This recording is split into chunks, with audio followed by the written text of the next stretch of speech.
আসসালামু আলাইকুম বন্ধুরা, কি অবস্থা, কেমন আছেন? এটা হচ্ছে আমার দুপুরের খাওয়ান। সাদা ভাত, এই যে সাদা ভাত, আর এ হচ্ছে সালাদ, টমেটো, শসা, আর অনেক কিছু। আর এটা হচ্ছে মাছের তরকারি। দেখেন আরবিদের খাওয়ান এগুলো হচ্ছে আমাদের দুপুরের খাওয়ান। এই কোনো মরিচ টরিচ কিছু নাই, এমনি সস দিয়ে বানানো।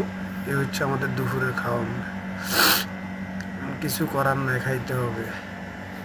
এটা হচ্ছে দুপুরের খাওয়া। ভিডিওটা কেমন হলো সবাই কমেন্টস করে জানাবেন আর শেয়ার দিয়ে দিবেন। যারা যারা আরবিদের খানা খাইতে এত কষ্ট হয় তারা শেয়ার দিয়ে দিবেন, কমেন্টস করে জানাবেন। ধন্যবাদ সবাইকে।